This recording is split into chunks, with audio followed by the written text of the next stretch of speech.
Alabama, Arkansas, I mean, no matter where, Mississippi, no matter where we go, we have these tremendous crowds. I wasn't expected to win the South. We won the South in a landslide.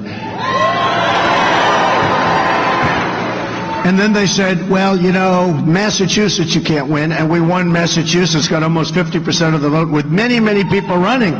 And then we went down in South Carolina and New Hampshire with my first one. I'll always love New Hampshire. It was my first one, and we weren't expected to win. And we're winning with evangelicals, big. You know, they don't like, I'll tell you what, they're falling out of love with Lion Ted Cruz. They don't like liars. They don't like liars. Lion Ted. You know, I get up and every day I say, we've got to repeal and replace Obamacare. And then I heard him 2 days ago, Donald Trump likes Obamacare. I say, what's going on here? No, we are going to repeal and replace it. But every once in a while I go and I state the facts because I've never seen a person like this. Now, the good news is he's way down in the polls. People aren't believing it, and they're starting to leave town. The other thing is, I was at the hotel room, and so many negative ads, and they're mostly wrong, in all fairness. I have to tell you a group. So we have a group, crooked as can be, almost as crooked as crooked Hillary Clinton. Nobody's as crooked. She is crooked. She's 100% crooked. But this is a group of lightweights, Club for Growth, whatever that is. They spend millions on negative ads. So they come to see me. A friend of mine says, would you see the Club for Growth? I said, what's that? This is in New York. They said, what's that? They said, this is a club, and they do whatever. He couldn't even define it. So they come in. I did it as a favor for the guy. Then he talks about it. I said, what do you do? And he talks, gives me a little whatever. And I said, so what are you looking for? Would you give us $1 million? I said, what? Why? Who are you people? You know, we can be rich, but we don't have to be stupid. Do we agree? So this dumb Club for Growth. So then he writes a letter, and I put it up on the website. He writes a letter asking me for $1 million. So in a nice way I said, no, I don't even know what they do. I'd rather take the money and throw it out the window, let people pick it up. I'd rather do it. Let's distribute it here. So here's what happened. So he writes me his letter, which is honestly a stupid thing to do, but he writes me a letter asking for $1 million for Club for Growth. I say no. And now they're killing me with ads, negative ads. In other words, they liked me, everything was good, would you contribute? When I said, no, I'm not going to contribute, they spent millions of dollars on ads right here. I said, that's the group that wanted money from me. That's the group that was telling me how great I am. And now they're advertising. It just shows, folks, this is a rigged business. This is a dirty, rigged business. Not good. And when you watch those negative ads on television, and they're just false, yeah, you know, most of them. There's a couple of little truths in there somewhere, I guess, right? You know, can't be 100% wrong, but they're mostly wrong. Some are actually 100% wrong. There was one that when you add up Kasich and Cruz, we win. Except when you add them both up, right? You notice that. And you see the number of delegates. And when you add it up, we will stop Trump. When you add it up, except there's one problem. And they show, it's a bar graph. So I'm up here, they're here, and here. And when you add it up, they win. So you add it up, and they're about 150 votes short, right? But they add it up, but the bar graph is up here. And they don't say that when one gets out, I get a lot of the votes, you know. Like when Jeb Bush left the race, everyone said, if you add Jeb and all the other candidates, they beat Trump. This is a while ago. Now they don't beat Trump, actually. Now they don't even. But this was a while ago. No, it's just such crooked stuff. Very dishonest. But they say, when you add, I watch this guy, Karl Rove. The guy is a dummy. He's on Fox. And he's saying, Donald Trump has not gotten 50%. This again a month ago, because in New York I got 62.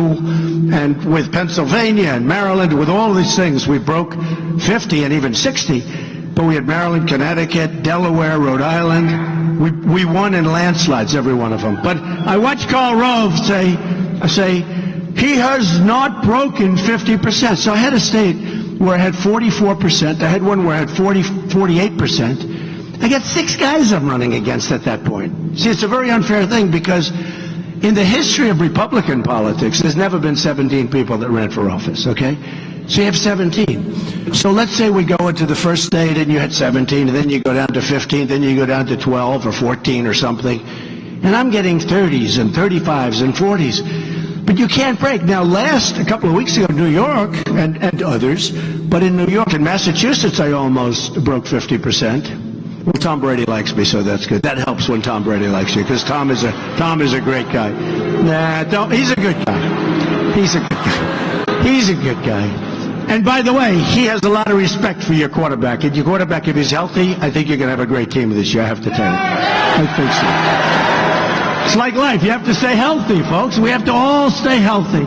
But in Massachusetts, I did great, right? And then you go down to Alabama, I did great. But when you have 7, 8, 9 people, and then you get 44 or 42%. And the bottom line, here's what it all is. It's a bad system. It's a rigged system. The delegate stuff is really dishonest.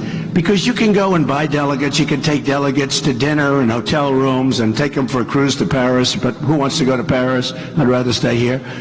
But you can do whatever you want to do. You can do whatever you want to do. But the way you beat the system is the way we're beating the system. We're getting so many votes, there's nothing they can do. It's like a disaster for them. It's like a disaster.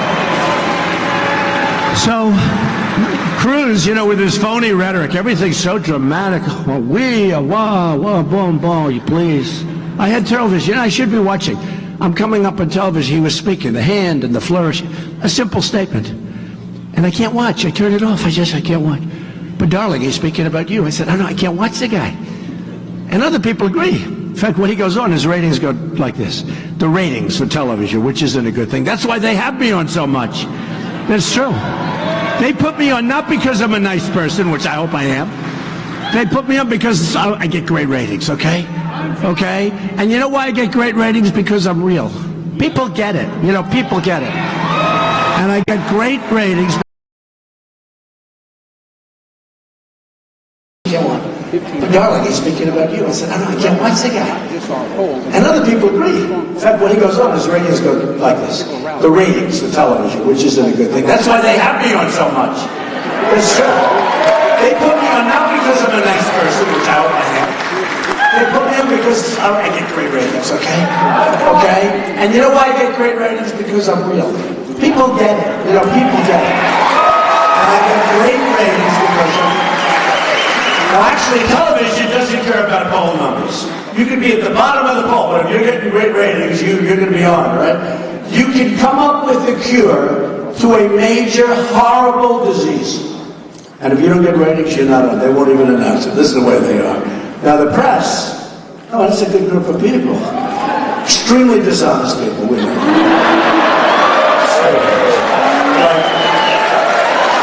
Like beyond belief, all right? Beyond belief. We had a crowd, 31,000 people the other day. That's where they had some little problems outside where these thugs were jumping in police cars. And honestly, the police are great. The police in this country are incredible people. But they're under tremendous restrictions. And you have a thug like that pounding the car, causing, probably totaling almost the car. He's jumping on the roof. And the roof is caved in, and the hoods get it. And you gotta be tough. You can't let people do that. You can't let people do that. I mean, this guy should be put in jail for 5 years. He'll never do it again, I promise. But they have a policy with hands off, and if a cop touches him by mistake, they lose their career, they lose their pension, they get fired. Our police in this country are incredible, and they really put up with a lot. And it's a shame, and I love them, and we have to respect them. And I just met your chief and a lot of your police officers outside. These are incredible people. And all over the country, the police departments are supporting them. All over the country. So I appreciate it. But we have 31,000 people in California. 31,000 for that one. I just flew in to do it, then I flew back here. And we had 31. We're going to do great in California. I think we're up to 49 or 50%. And by the way, polls just came out here, just now, NBC Wall Street Journal, we have a 15-point lead.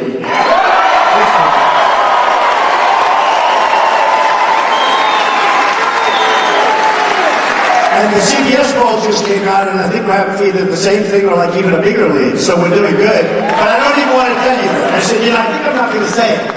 Because if I say it, what happens? You'll take it nice and easy on Tuesday. No, you got to get out there. Terre, We love Terre Haute. So let's talk about Terre Haute. I'm going to make you a little bit depressed, although I will tell you we're going to bring it all back. I just met the mayor, and he's a great guy. And you know, it's very tough. Where's the mayor? Where is he? Mayor, you're doing a great job. He needs a little help from the federal government, I will say that, right? Like we have to stop the evaluation of their currencies, and you know, we need a little help. I told the time, you know, about Indianapolis. I've been talking about carrier from the first day it happened, which was when I saw the cell phone tape of that firing. And I've been talking, nobody else has. You know, now they're all picking it up. They're all saying, oh, let's talk about carrier. I've been talking about this thing for like 3 months, 3-4 months, whatever it is they made that in every speech practically. Because it's emblematic of what's happening in the country. And it's emblematic on Terre Haute, the same thing. Let's say you've lost 1 in 7 jobs, manufacturing jobs since the recession. That's only in 2007. Labor force in the city is nearly 8,000 people smaller today than it was 25 years ago. Don't worry, man. We're bringing it back. Stay in office. Don't leave me. We're bringing it back. You know, it's impossible. Local government, you can't compete. When they're moving to places where they make the product and they do you phony, you know, I study this stuff, I love this stuff, but it's simple devaluation. They devalue their currencies. China does it better than anybody. They're like grand chess masters. We're like checker players, bad ones. They're grand chess masters. And what they do to us is incredible. And what they do to us on free trade. I'm a free trader, but our leaders are so dumb. Or dishonest, you know, where they're getting all this special interest money. By the way, I'm self-funding my campaign, so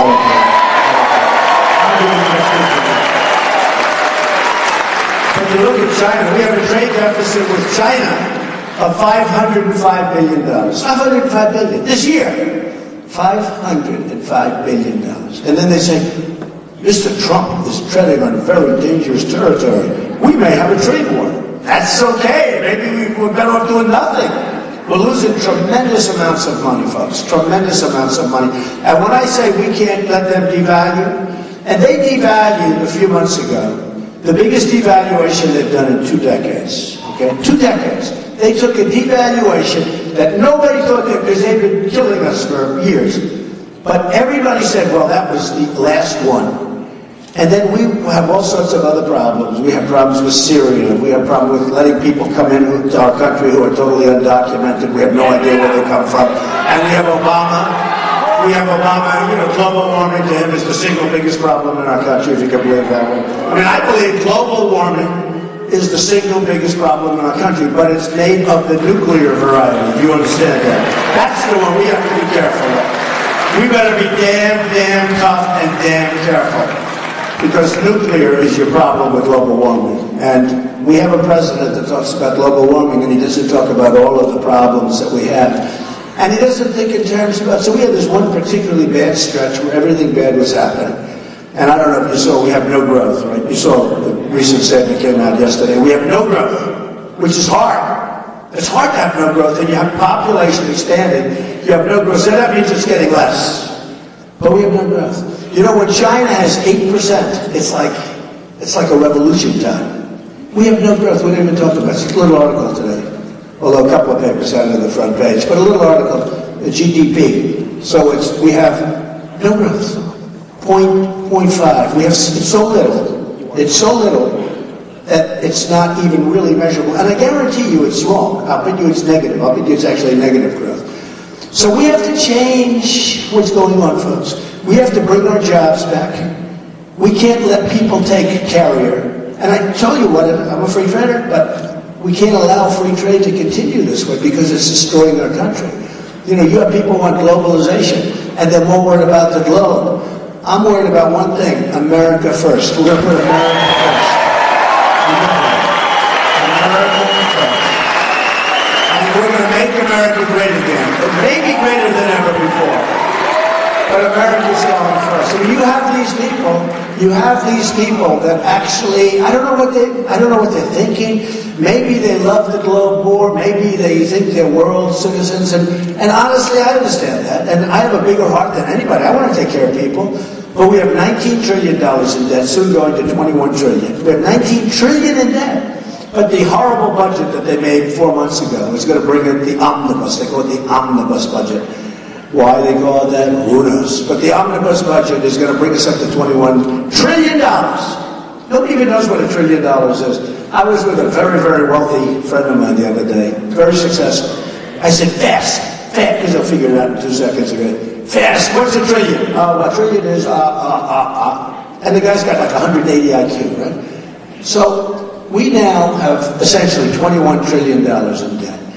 We got to knock the hell out of ISIS. We've got to rebuild our military. We've got to knock the hell out of ISIS. Just so you know, I didn't want to go into Iraq. I was a civilian, so it wasn't like the most important thing. But I didn't want to go into Iraq right from the beginning. I said, you're going to destabilize the Middle East. Now, as it turned out, there were no weapons of mass destruction and all the things that they used, and I didn't even know that. But I said, you're going to destabilize the Middle East. And then Iran is going to take over Iraq. And other bad things will happen. Well, that happened to ISIS. But look at what's happening today. Have you seen the news today, what's going on in Iraq? It's like a revolution. Thousands and thousands of people are marching all over the place. Iran will take over Iraq without hardly a shot fired. And when they take over Iraq, they're taking over the second biggest oil reserves in the world. How stupid are we? And I said when we left, we shouldn't have been in. But when we left, I could see it was a crooked government. In fact, Hillary could have run the government. Crooked, it was no, it was a crooked government. That's what we should put Hillary.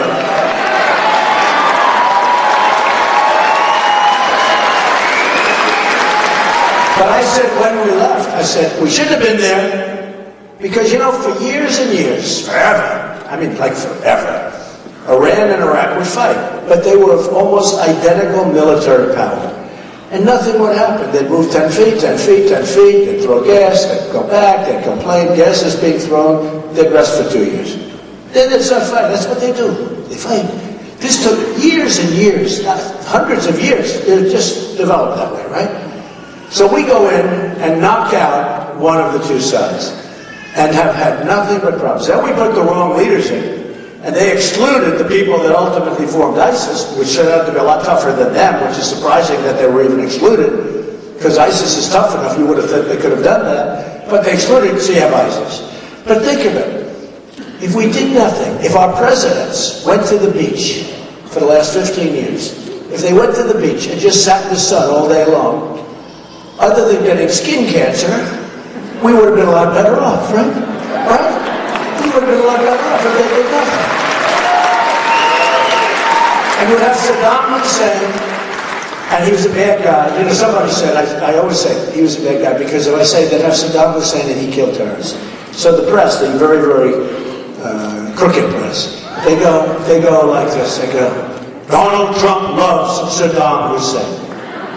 Because I said, you know, I want to save a lot of time. I don't think I have to say he's a bad guy. People know he's a bad guy. But I said, a few months ago, I said, so you have Saddam Hussein and Saddam Hussein killed terrorists. Next day, headline, Donald Trump loves Saddam Hussein. I don't love Saddam Hussein. He was very tough. He's a bad guy. But you know what? He did one thing really well. He killed terrorists, okay? And he didn't give them trials that lasted for 97 years, and then after the trial, they go to jail for 6 months, okay? Okay, that's what we do. We read them their rights. Read them their rights, folks. Do you know? Do you have a lawyer? No. He says yes, and he doesn't have it. We let him go because we violated his rights. I mean, how stupid is our country, okay? In terms of its leadership, in terms of what we're doing, how stupid is our country and our country being run. It's so embarrassing. And that's why I ran. Because like you people, they couldn't take it anymore. I watched these things. I watched the Iran.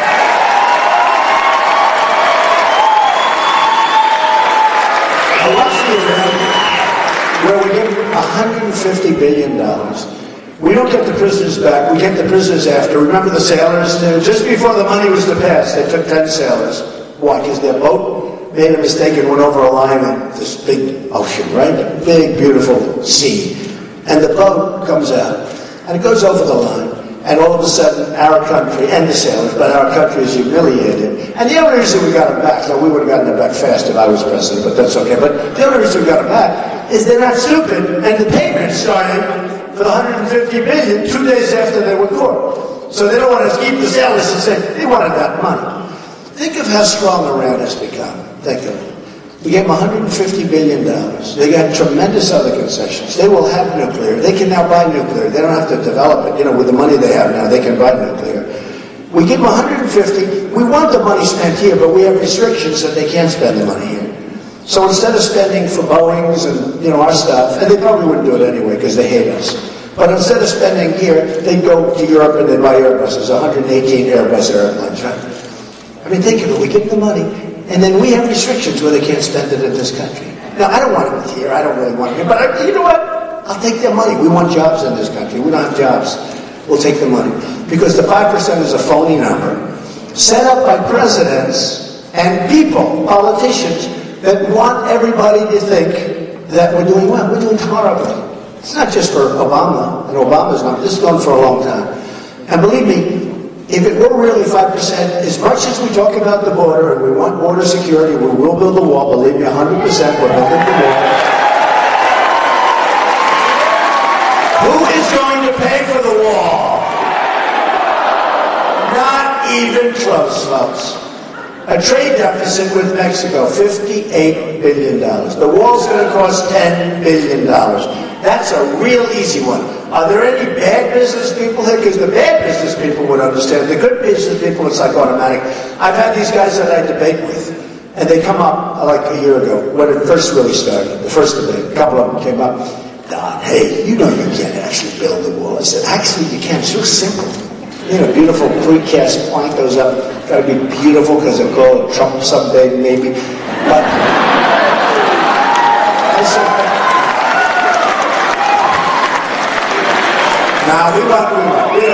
I don't want to go with it. I want to build it for a lot of reasons, and believe me, they'll last for it. The only one I don't want is that. I want to build some beautiful Washington monument, right? Don't we want that? We are going to be so successful as a country.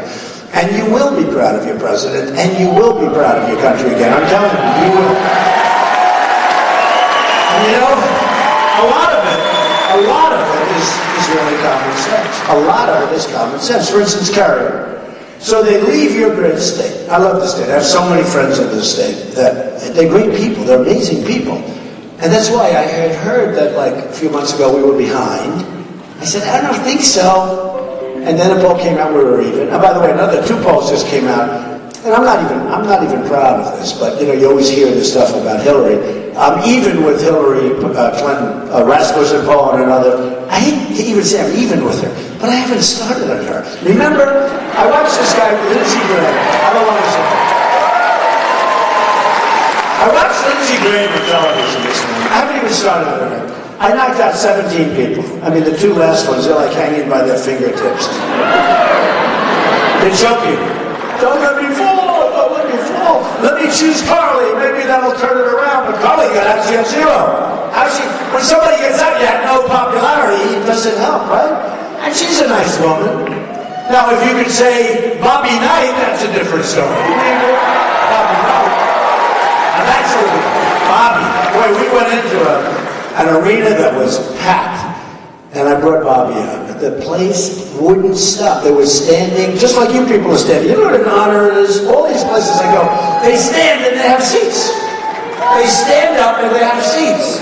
And I'd say sit down and then sit for about 30 seconds and then stand. It's really an honor. So I bring Bobby into this big arena, packed. And the place went crazy, okay? And Bobby, in case you haven't heard, first of all, he's a very smart guy, okay? I gotta say that. Bobby's slightly on the tough side, would you say, right? Slightly. The people love him. The people love him. And his record here, he won the 3 championships, he won the Olympics, he won the Pan Am Games, he won 900 games.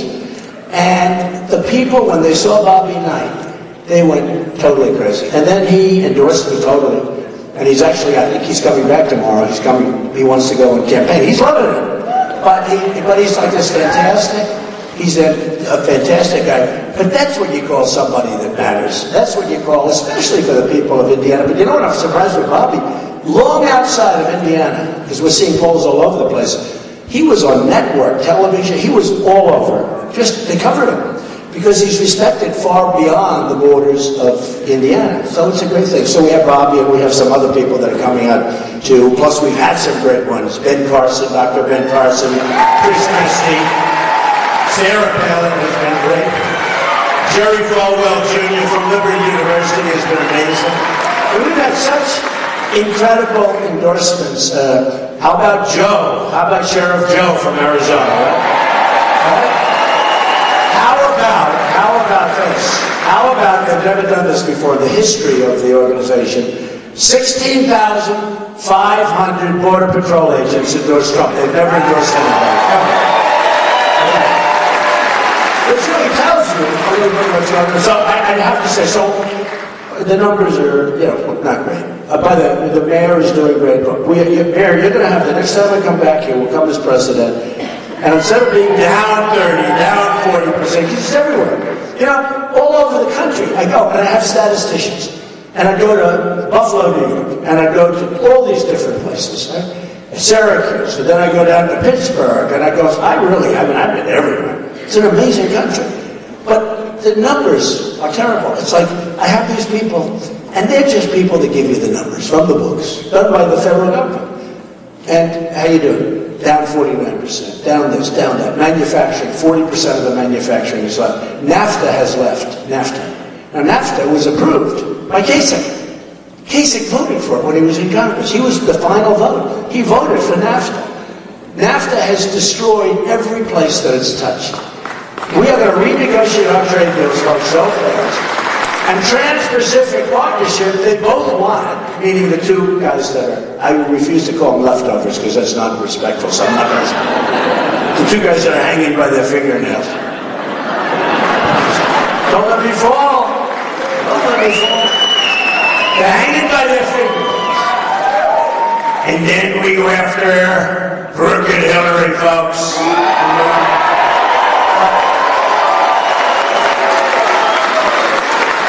But the numbers, no matter where you go, all over, then we go Maryland, it's the same. They're almost the same. Some are a little worse than others, but they're all the same. The manufacturing's gone. The jobs are being ripped out of our country like we're babies. It's like taking candy from a baby. Because our leaders are either stupid. It's not even liberal. I really believe you men just shouted out liberal. It's not even liberal. Honestly, I think a lot of it's influenced by campaign contributions. Because, guys own companies, they're based in other lands, and they want to, rip off Carrier from Indiana, and they want to take Nabisco, they'll have Nabisco stock, and they want Nabisco to leave Chicago. Their big plant in Chicago is closing, and they're going to make Oreos and things in Mexico. I'm not eating the suckers, I'll tell you that. And by the way, I love Mexico. I love the Mexican people. I have thousands of Mexican people that work for me. There are thousands and thousands of Hispanics. I'm going to try and win the Hispanic vote because I produce jobs. I have thousands of Hispanics that work for me, and they're great people. But their governments are too smart, they're too cunning, they're too sharp, and we have people that don't know what they're doing. We're getting killed on the border with Mexico. We're getting killed in the jobs. Look at what's going to Mexico. Ford, $2.5 billion plant. I even had over here, it's becoming like the auto company of the world. They just ripped this out of a thing. Look at this. General Motors spending $5 billion in Mexico. Ford, $2.5 billion. It's now up, much higher than that. Toyota, $1 billion. Mazda, Honda, Volkswagen, all of these are spending much more than $1 billion. BMW, $1 billion. Mexico, Chrysler, $1.23 billion. What are we doing here, folks? How does that help us? I was a good student at the best school. I think the Wharton School of Finance, they say it's the best ever. Like one of the hardest schools to get into, I can tell you that. But listen to this. You don't have to be a good student. You don't even have to be smart. It doesn't help us. When Carrier, just to use them as an example, announces crudely and rudely and viciously to Carrier employees, 1,400 employees based in Indiana, that they're fired because we're moving to Mexico. And pretty vicious. They had like an upper mid-level management guy making the announcement. And I'm glad somebody got it on the tape because I think nobody would have really... I've been using this. I've been talking about it. Little did I know that, frankly, talking about it is good because Indiana is going to be such an important state. And by the way, you are so important. You got to get out and vote on Tuesday. I promise I won't let you down. politicians are going to let you down. Lion Ted will let you down. Lion Ted will let you down. It's all a big lie. By the way, how about the deal they made? A guy that's been doing this for 9 months is killing us. So he goes and he says, listen, this guy's killing us. He calls up Kasich.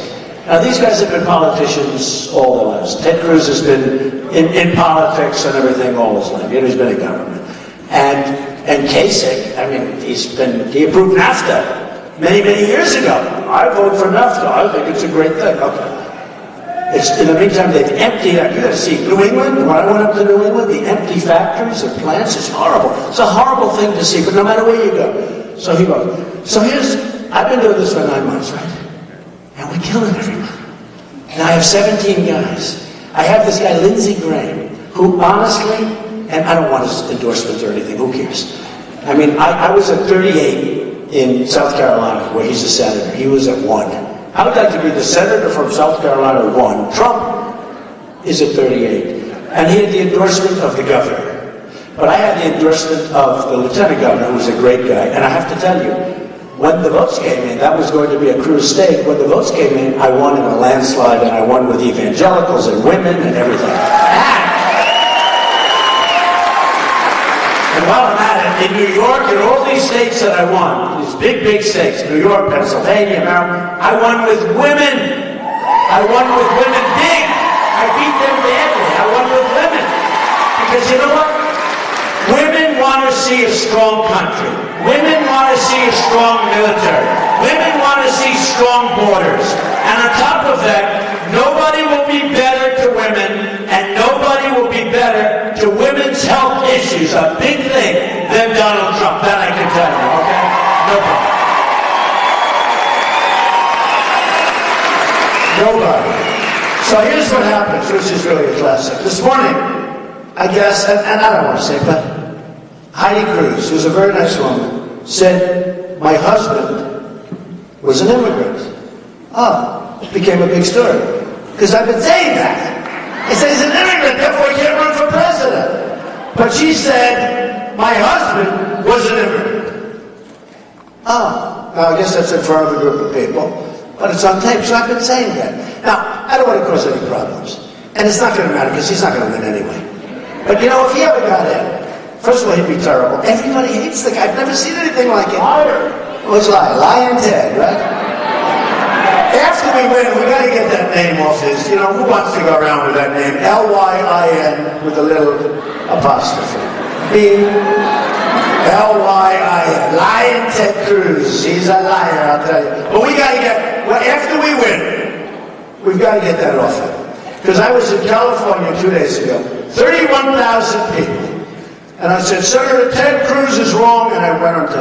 And as soon as I said Senator Ted Cruz, the entire place erupted simultaneously, Lion Ted. And they chanted for 3 minutes, Lion Ted. I had to calm him down, relax. So you can imagine, he's walking in the beautiful halls of after this is over, because he doesn't go too much, frankly. Well, he doesn't get anything done.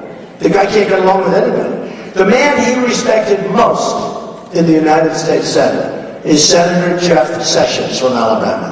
And he talked about Senator Sessions, Senator Sessions. Senator Sessions a month ago endorsed me. Even I was surprised at that. But Senator Sessions is a great man and a great senator. And he wants what's right for the country.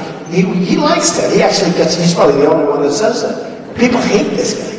And you know, the truth is, he filibusters. So he's out there for a day, you know, talking and reading all sorts of passages. In other words, he's filibustering. We all know what that means. He's delaying. And I just see these senators that have been there for many years and, hey, Jim, when's this clown going to get off the stage so we can get back to doing something, okay? Whether they do something or not. But it's just a waste. This guy hasn't passed one piece of major legislation. Hasn't done anything. It's all talk, no action. It's politicians generally. It's all talk, no action. So we have a chance to do something, you know. We are going to, and a lot of it's common sense. I met a friend of mine from Indiana outside. He came over, and he's a great guy, and he's in here someplace, wherever you are. Is Steve here? Steve? Well, doesn't matter. I know he's here somewhere. He's rich and shy. He said, how do you do this, Donald? He said, I don't know. I actually said to him, and I say it to a lot of people ask me, a lot of very successful people, Carl Icahn endorsed me, a lot of people endorsed me, the biggest business people. And they say, how do you do this when I stand in front of a room? You know, we have now 6,000 people standing outside. We have speakers outside. This place is packed, a record. Oh, we have 6,000 people outside.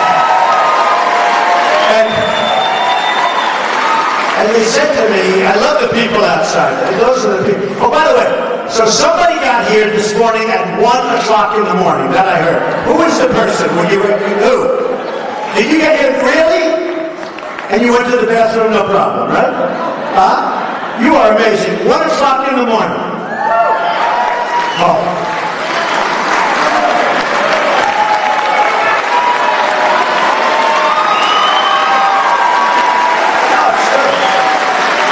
Forget, this began, and really in Iowa, where frankly we should have won. A lot of bad things happened. Where Cruz said, Dr. Carson has left the race during the vote. And Ben didn't leave the race. He was doing great. And they took the votes, but we should have won, but that's okay. We won't mention it. But during New Hampshire, the following week, I won in a landslide. And people came up to me, and they'd been there. They were there from early in the morning. I made a speech. It was like really freezing. I mean, it was seriously cold. And they were there, the speech started at 7:30. They were there from like 5 in the morning. And I said, man, they make them awfully strong up here, right? Either that or your clothing is unbelievable. But they waited, and that's when, and then the people, you know, the people, you know, I shouldn't say, Karl Rove, total moron, that say, I don't think that they will come out and vote. Yes, I agree. Karl Rove, yes, I agree that he has tremendous crowds, but I don't think they'll vote for him. So I say to myself, oh, wait a minute. They're here from 5 in the morning and it's like 0 degrees out and windy. And they wait all day long, they get in at 7, and they sit and we listen and we all love each other. And then a number of weeks later we have an election. Now, the election takes like 2 minutes. You walk in, you vote, you walk out. I said to myself, would somebody that waited for like 12 hours and more and goes in and has a great time, because we have a great time with a bad subject, because our country's going to hell. So the subject matter is lousy, but it's also very positive. Make America great again, you know. One of the writers said it's a very negative thing. I said, no, you're wrong. It's a very positive thing, because we're going to turn it around. So it's very positive. But with somebody that waited, the question is, would somebody that waited for hours and hours and hours, like this gentleman, what time did you get here, actually, seriously? 1:30 in the morning. Holy mackerel, you are a strong man. You are strong. I love this guy. I think he might be voting for Trump. I don't think I have to ask him. I think he might be a Trump guy. I love you, man. Thank you. That's cool. That's what I heard. My guys just said, Mr. Trump, we've had some people out here from one in particular came here at 1:30 in the morning. I said, man, I got to call that guy out. But, you know, so you look at it, and then we have these massive votes. So here's what's happening on the voting front. We are now, as a Republican Party, you know, look, it was never like hot. You know, we were sort of considered staid, maybe a little boring, right? You know this. It's one of the hottest parties in the world right now. It's being talked about all over the world. Do you know that we are almost up 70% from 4 years ago, when unfortunately Mitt Romney, who should have won that race, that was the race that should have been won. But we're up now almost 70%, and the number is actually higher than that. And these are new people that have come in and they're voting in our primaries. I am millions of votes ahead of Cruz. I'm millions of votes ahead of Kasich. I mean, Kasich is 1 for 44. I call him 1 for 44. And I change every week. Because every week he changes. We pick up another governor, right? Right now I think he's 1 for 44 or 45. But I'm millions of votes ahead of Cruz. And the only thing, when you read this nonsense that's written by these dishonest people back there, that Cruz has this great game to go around and pick up delegates. No. They're buying them lunches, they're buying them hotels, they're taking all. And the only thing, they get in the second round. First round is all locked up. Now here's the thing. We just broke yesterday 1,000. We have 1,004.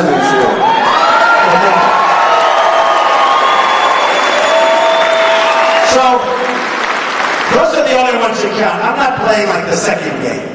You know, he wants to be a short seller. Anybody know about Wall Street short sellers? They're the ones that bet against the economy, right? Nobody likes them. They're bad people, but, you know, some very smart people, but they bet against. They want to be negative. He's trying to hope that we don't get the votes to get to the 1237. But, you know, and that'll happen. We will absolutely, we'll get there. We're so far. By the way, if we win Indiana, it's over, okay?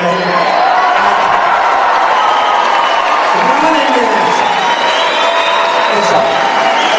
And we're going to get there. I shouldn't say this because it takes away your excitement. We're going to get there anyway. But if we win Indiana, most people think that they quit the race. And then we can focus on cooking Hillary. Please, let's focus on Hillary. And I got to kick this guy, Lindsey Graham. I beat him so bad. So bad. I mean, he was like dealing with a 5-year-old, okay? It was so easy. And believe me, I don't want his endorsement. But I beat him so bad. And he said, Donald Trump is not conservative. I really am, but that's okay. I don't think anyone cares. We just want to straighten out our country, right? But Donald Trump this, Donald Trump that. Donald Trump, I have been doing this for many years in the military. I know, that's the problem. It shouldn't take many years. We should knock the hell out of him and be done with it. These guys.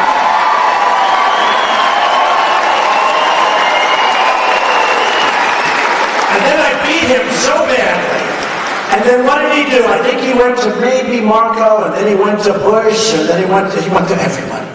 And now there's only me left. And they put him on Face the Nation. And John Dickerson, a very good guy, doesn't confront him. He just talked for like 20 minutes.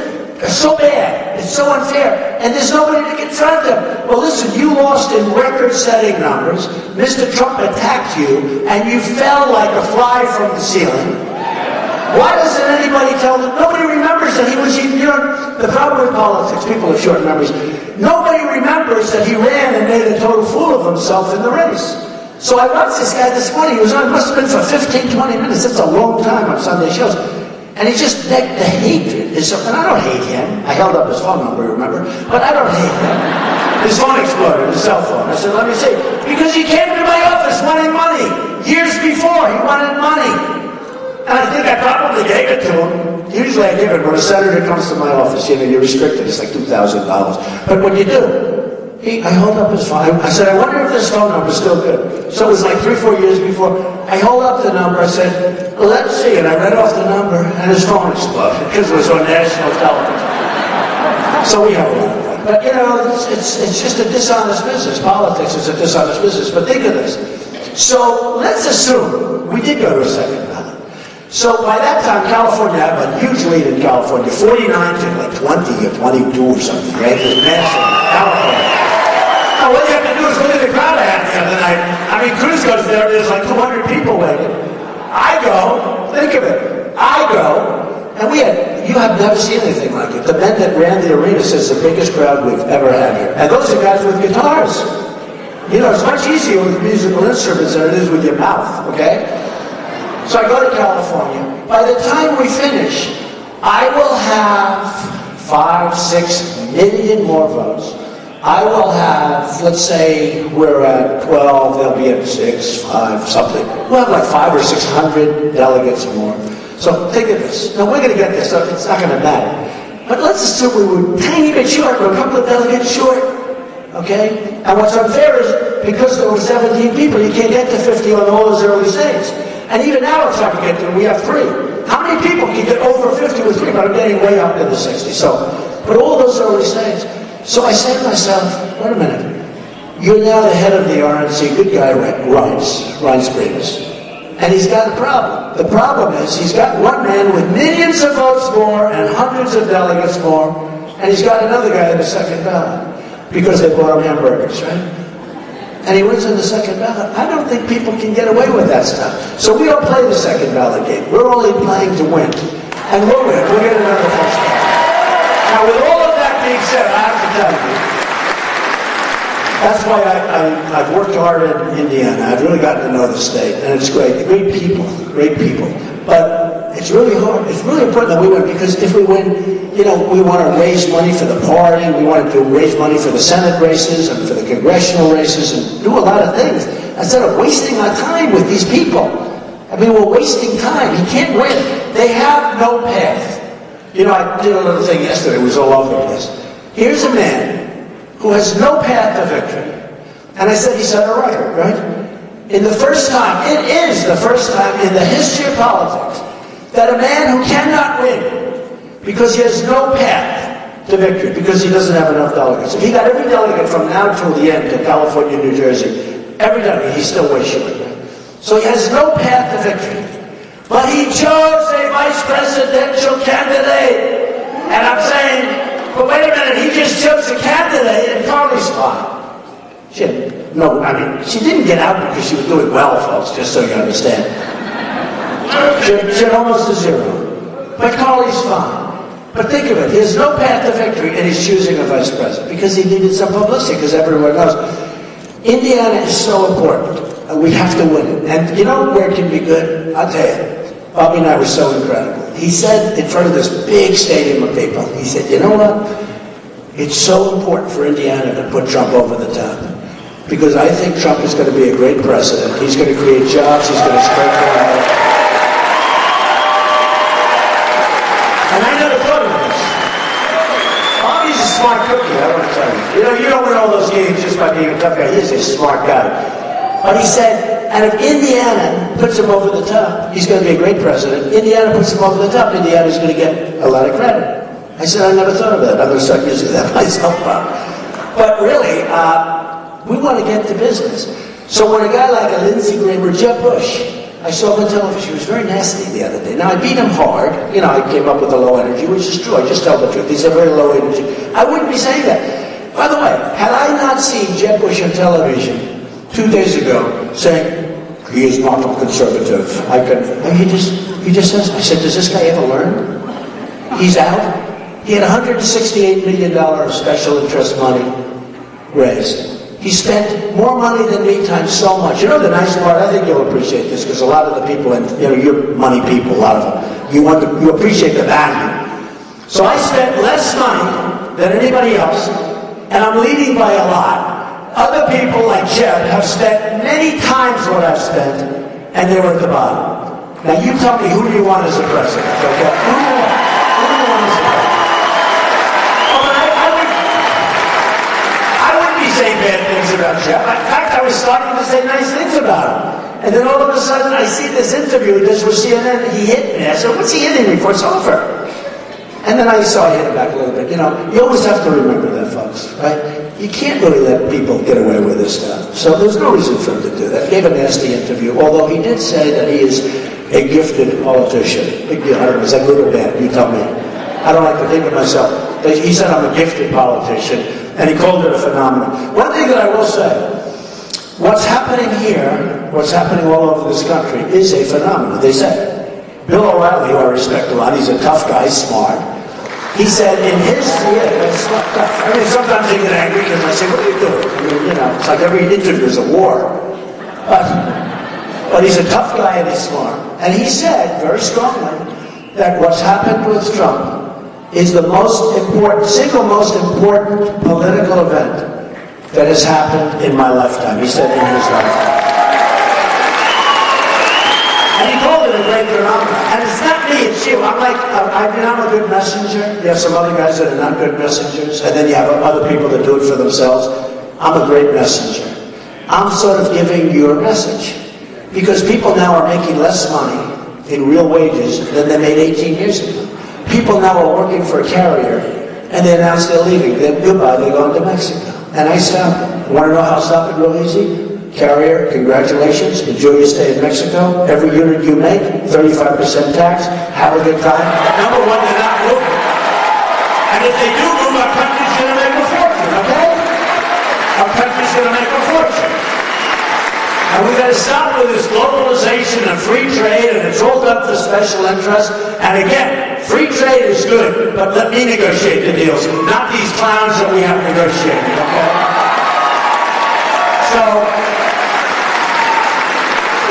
So just in finishing, when I started on June 16th, coming down the escalator with my wife Melania, and I said, oh boy, I had, like this simple, beautiful life. I built this great company.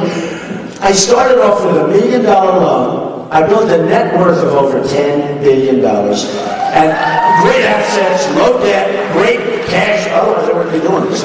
One thing I can tell you, if I didn't do a good job, I wouldn't be good, because they have records and they have everything I've ever signed. And you know what I did? I announced all these characters. I said, you won't announce, I announced. Then they said, he'll never sign Form A, because that's where you sign your life away. I signed Form A. Then I put my numbers in, my numbers are great. I built a great company. And my kids will run it with executives, and we're going to be great. You know, I won't even care about it. You know, somebody said, well, do you think you have a conflict? I don't care about the company. I'm talking about fixing the United States of America. I don't care about some hotel I have or some building. I don't care. And by the way, I guess by osmosis, if we make the country good, everything's going to be better, okay? Your houses, everything's going to be better. But I don't care. It's so trivial. You know, they ask questions like, do you think you'd have... First of all, I won't even make a phone call. I won't even think about it, because I don't have time to think about it. We have to renegotiate our trade deals. We have to strengthen our borders, make them incredible. We have to stop drugs from pouring into our country, including Indiana, but including New Hampshire. We have a massive problem. That's why I really got aware of it. Drugs are pouring across, heroin pouring across our border like it's water. And we got to stop all of this. And we can do it. Let me tell you, one of my first calls is going to be to the heads of Mexico. I'm going to say, you can stop it before we build the wall. Get it stopped. Get it stopped. And they can do it, but nobody's telling them that. When we had Sergeant Tamarisi in jail, Obama could have called up and said, you know, we went the wrong way, and he had difficulty in life. And he went the wrong way. The guy was in one of the worst jails in the world for a long period of time. He could have made a phone call to the head, say, you got to let him out. And by the way, if I made that phone call, I'd say, do me a favor, let him out. The guy made a mistake, let him out. Big story over here. Greta was great, Greta Van Susteren. She worked hard on it. No, she worked hard on it. And I made a big contribution to him after he got out. The guy has no money. But let him out. Obama never called. There was nothing. He was there for a long time. Remember how long he was there every night? It was all about him. Just let him out. They were tweaking us. They were taunting us. They can't taunt me. Let him out. Now, if he said no, I said, that was a big mistake you made. Are you telling me, President of Mexico, you're telling me you're not going to let this guy out? Is that what you're telling me? And he'll say, well, let me think about it.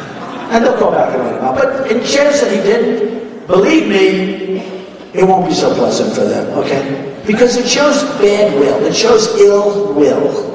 Just like Kerry should have said, I want the prisoners to go before he made that stupid deal with Iran. They're going to become a world power. They already are. We took Iran and we brought it onto a stage. Now it's Iran, Iraq. They're going to take Yemen. And after they have Yemen, they don't want Yemen. That's a massive border along Saudi Arabia. They want the Saudi oil. Think of it. We protect Saudi Arabia. We get peanuts. They were making $1 billion a day. Now they make less, still making a fortune. We protect them. America first, folks. They're going to pay, and they're going to like us better than they do now because they're going to respect us. They have no respect for us. They have no respect for us. Japan, Germany, we protect them. They got to help us out. They're behemoths. They're massive, massive industrial, incredible countries, and we protect them. We protect South Korea from the maniac next door. We have 28,000 soldiers between North and South Korea. They got to pay. We can't be the sucker, the policeman to the world. And we want to help them. We want to help them. And you know what? I really do. I want to help them because I'd rather not have them armed. But you know, if they say no, they're going to have to arm folks because there'll be a point at which we just can't do it anymore. You know, you look at our military budget, it's many times the budget of other countries. But it's really not for us. We're protecting so many people. You look at NATO, it's obsolete. And I asked me this question on CNN the other day. Wolf Blitzer, good guy. He said, what do you think of NATO? Now, look, I've been doing deals all my life, right? I'm not a big study of NATO, but I have a lot of common sense. I said, NATO, well, NATO, it's like 68 years old, and they have 28 countries, and the problem with NATO is obsolete. I said two things. It's obsolete, and the second thing I said, which I turned out to be totally right, and we're paying far too much of the cost. Turned out I was right on both. It's obsolete. And a lot of the guys that study NATO, they thought my answer was ridiculous. About 3 days later, they said, you know, Trump's actually right. Sometimes people are so close to something that they can't see the forest for the trees, right? The forest for the trees. Same thing with the United Nations. I don't want to speak bad. I built one of the great buildings in the history of New York, actually, right opposite the United Nations. But we pay so much. When do you see the United Nations going in and making a deal? You don't even hear the name anymore. Why isn't the United Nations making deals? Why aren't they working with Israel and the Palestinians as an example? Why aren't, which is probably the all-time hard deal to make. I'm going to try and make that deal just because, man, would that be a beauty. You know, if you like deals, I like deals. I do deals. That would be very hard. A lot of my Jewish friends say you'll never be able to make the deal because there's so many years of hatred, especially on the other side. You know, they grow up as young children hating Israel. I think the deal can be made. But we got to be smart, and we got to use our best people. You got to use me, but you got to use our best people. And I know the best people. Now, with that being said, some of the smartest people I know from Israel say, we'd love to make the deal. You know, I've never met a person from Israel that didn't want to make the deal. But it's just a very hard deal to make, because it's years of whatever. But I'd love to be able to make that deal. So we're going to do things, folks, that are going to be great. We're going to start becoming a successful nation again. We're not going to be protecting all of these nations in NATO, and they're not paying up. Not only paying up, they haven't paid for years. You know, we have some haven't paid. Now, we'll end up getting in World War III protecting a nation that's in NATO that's delinquent. And not only do I want them to pay, and these will be early calls in my administration, I want them to pay. And I'll call, and if I do it, I'll do it myself. And I'll speak to the head of that nation, in some cases big, in some cases small. And I'll say, listen, you know, we're protecting you. And you're way, way behind. And these are, in many cases, they have plenty of money. Plenty of economics. And if it's not money, they have other things they can give us. It doesn't have to be money. So you got to pay up. And if they say no, we say, bye-bye, enjoy yourself against Russia. Enjoy yourself. And here's what's going to happen. Don't get nervous, because most likely they're going to call up the following day, we'll pay. But not only pay, they have to pay all of the delinquent. They owe us tremendous. They have to pay delinquent. You know, if somebody rents an apartment from this guy in the second row, who I know for a fact has apartments, and if he doesn't pay for the first, second, third, and you end up going to court, you don't get the 1 month rent, you get delinquent. They owe us a lot of money. And some of these countries are immensely wealthy. And we have to pay up, okay? Because we're no longer, you know, this isn't 40 years ago where we say we're going to protect the world and everything's good and we, you know, it's just that we're in a different time. So, we're going to make our military strong. We're going to take care of our vets. Our vets are being treated hard. We're going to end Obamacare. We're going to repeal it and replace it with, there are so many options. So good, so much less expensive with that. We're going to end Common Core. We're bringing our education along. We're bringing our education. So important. We're going to have strong borders. We're going to make great trade deals. We're going to bring jobs back to Indiana and every other place in our country. We're going to have Apple making their product in the United States. We're going to stop devaluations and constant and brilliant for them, but not for us, devaluations of currency. And the bottom line, folks, you're going to leave here, hopefully you're going to love it, and we've all loved it today. I know the guy, was it worth 1:30 in the morning? He said even more than that. I love you, okay? I got to see this guy. I got to see this guy. But a lot of people were here then. So look, we don't win anymore.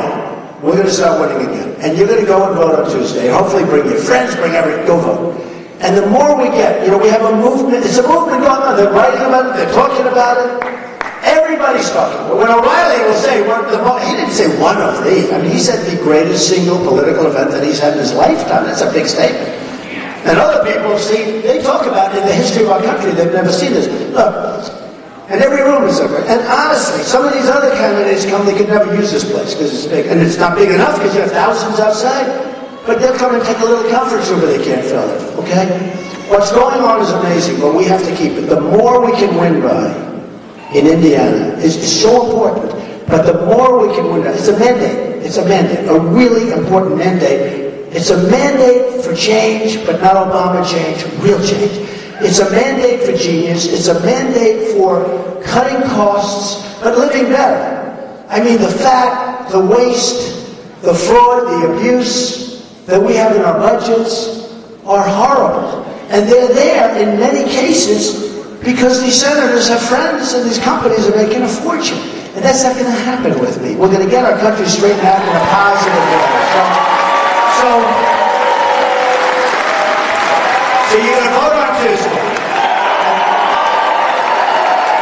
And I promise you, folks, we are going to start winning again. We're going to win with our military. And you know what? And I say it because I told you before, I didn't want to go into Iraq. I was the one person. Hillary wanted to go into Iraq. She's got bad judgment. Bernie Sanders said Hillary Clinton has bad judgment.